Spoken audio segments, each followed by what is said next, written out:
So you're studying because you want to go into software. Awesome. You're a junior dev because you already studied to go into software. Fantastic. The question that I have for you now. Seriously, what were you thinking?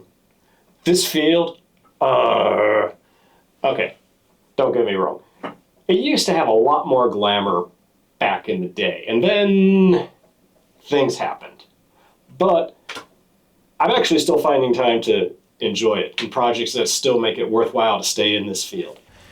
But there are some headaches that I've had that I wish someone prepared me for going into this. But I'm going to tell you that, and what I'm looking forward to for the next chapters of my career in software engineering to help you navigate what the hell is going on in this messed up field today.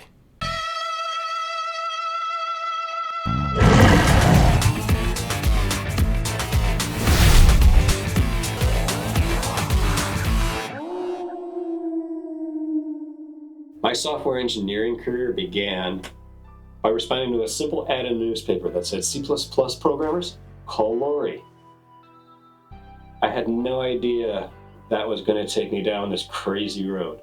Obviously, with it being a simple ad like that, I figured I was going to go into a small software shop. And, the glamour, the glitz, software engineering. I'm going to build products. People are going to use them. I'm going to walk around trade shows and people are going to you worked on that feature! And, when you work for a corporation, the entire point of your existence in this field is to solve corporate problems. Maybe you want to solve corporate problems. Sometimes corporate problem solving can be fun. But the corporation will put as many bottlenecks into the way as possible. I wish someone would have prepared me for that, because then I would have had a little bit more insight as to where I want to land. But the corporation at the end of the day is whatever you build can be cool, can be awesome. Your peers can go, oh, wow, how did you come up with that?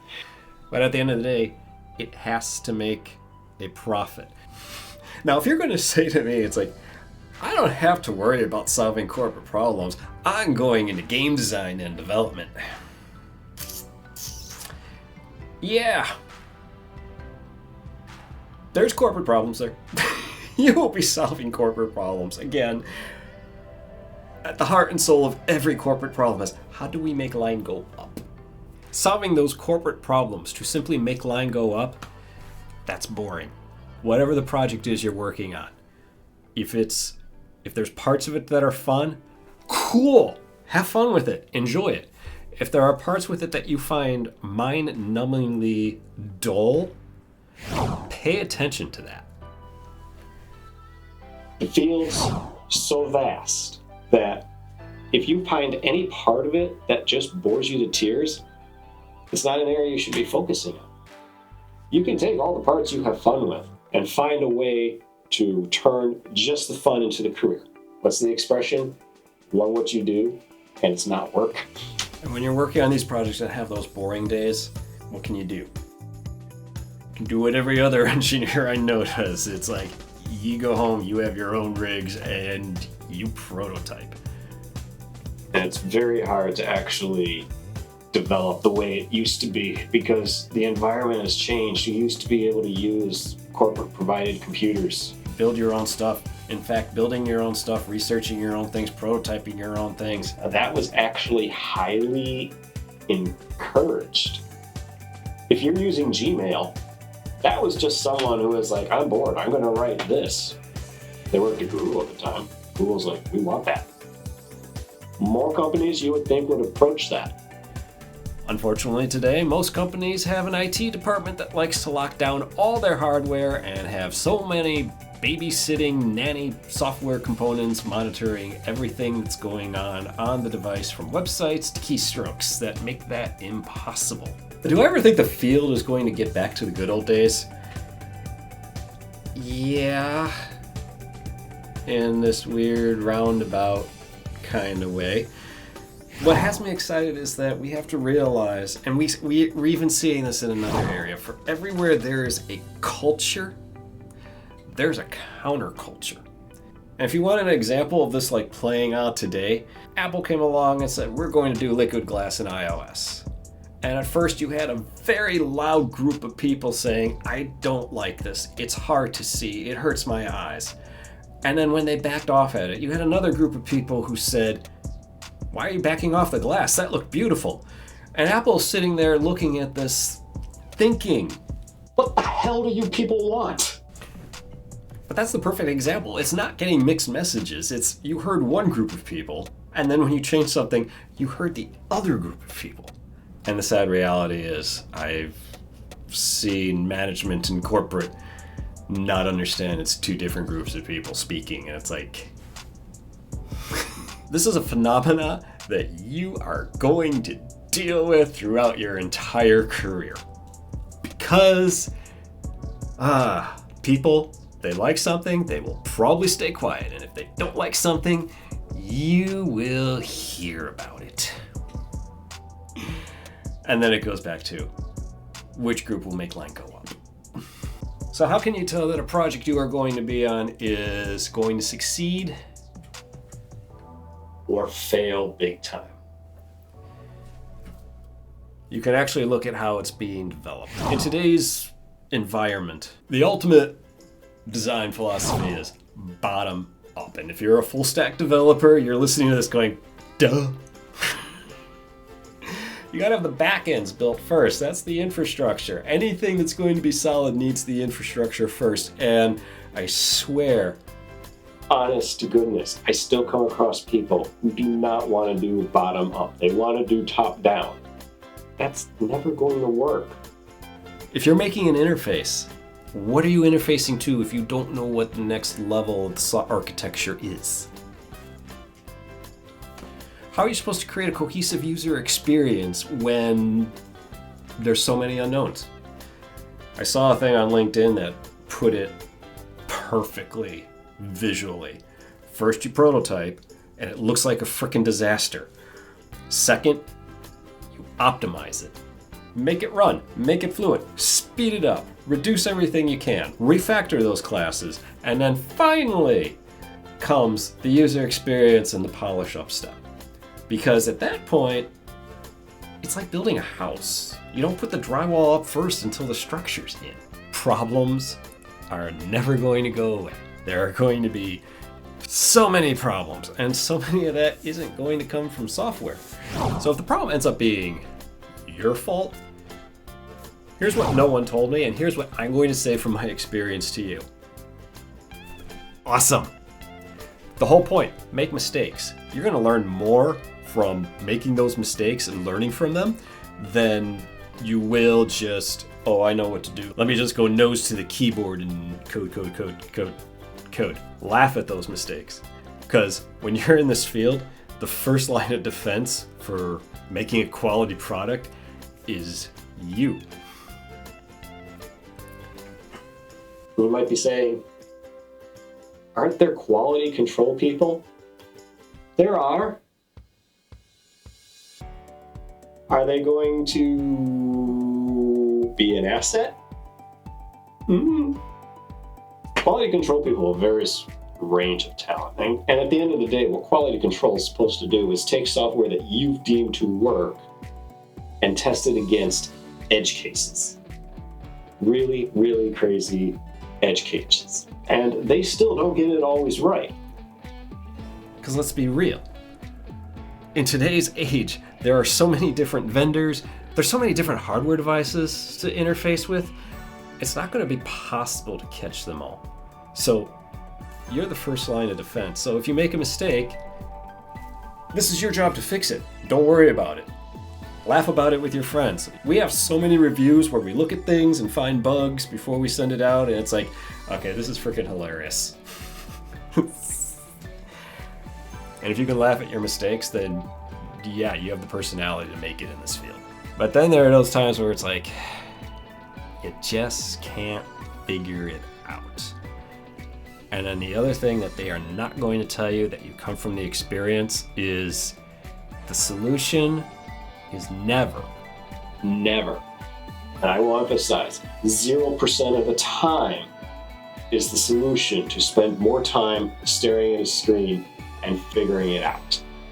And you will figure out as time goes on and more videos pop up on this channel, I am riddled with ADHD. So for me, the best solution is to actually go take a walk. That gets the thought process flowing. I know other engineers who will go hit the gym. I heard another engineer tell me the story, he will go hit the steam room. But the important thing is, when you find yourself banging your head into the desk, walk away. The solution will just come to you. I can't explain it beyond that. It will happen. You will experience it. The biggest pain in the butt, and this is happening all over the field right now, is there is a huge disconnect between management and the people who are actually building the technology. These people love what they do. You're gonna love what you do if you're down here. The team I'm on, I have young guys working with me. I take my experience. They bring all their newfound ideas that they just learned in college because they've been in it more recently. We go through Git, we merge code. I learn from them, they learn from me. We continue to grow. That's fun. That's working together. That is a team that comes together and works together. Find yourself on a team like that. And let's be real. The bigger the company you work for, where there's more managers, and in many cases, there will be more managers than actual developers on a project. And if this excites you, okay, find the biggest corporation that's hiring and go work for them. If this does not excite you, you're going indie studio, smaller workshop. There's plenty of them out there, but even in a small size studio, indie developer corporation, you still want to look at who's the leader. If the person in charge is someone who did engineering, you're probably good. Pay attention to how strong your team is, how collaborative your team is. And that's not even on the day job. If you get in there and you really get to know the people down to like their personal life, what makes them tick? What are their hobbies? This is one of the things in this side hobby that I have. We're what's called a flat organization. Yeah, I'm the guy in charge, sure. But the people that are helping me with this, the ones who volunteer some time on the side to give me a hand, they have a particular set of skills. And when I need something, I go to the one who has the skills as to what they're good at. That's ideally how it should be. You would not believe how many managers, and I'm saying this as a manager, don't get that.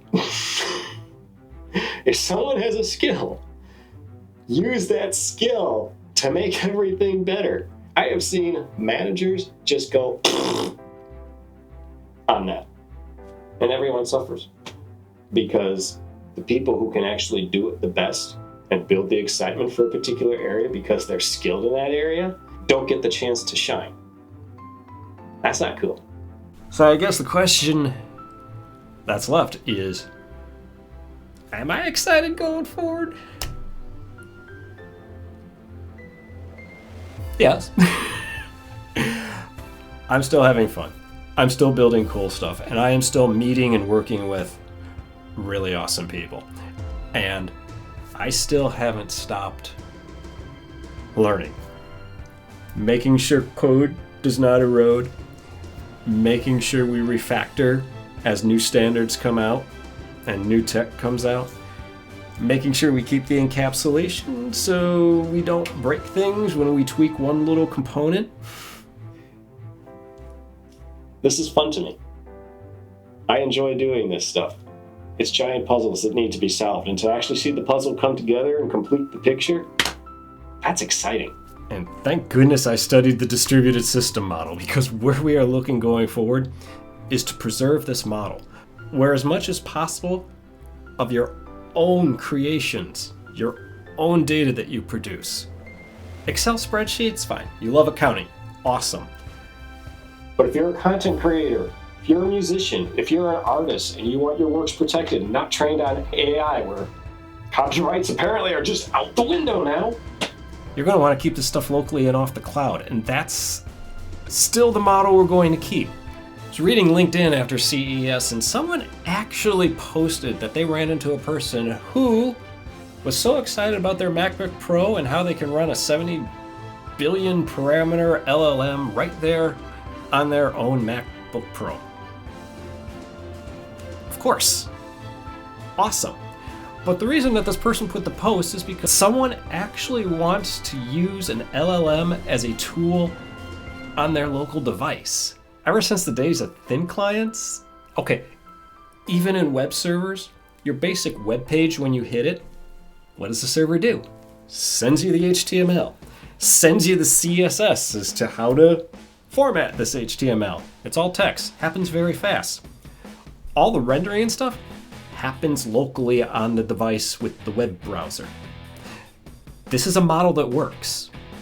My fun is still building out the challenges to keep everything as local and in a person's control as much as possible. How much can I now push locally to the client and have the client run everything? Which means your data, whatever you're doing, however you use your device, that's all on you. You do you. Thank you so much for hanging out with me. I totally appreciate it. I enjoy talking about this stuff, so join me down in the comments and we can keep the conversation going. And if you made it this far into the video, go ahead and leave me a like. And until we get an opportunity to hang out like this again, beware the full moon.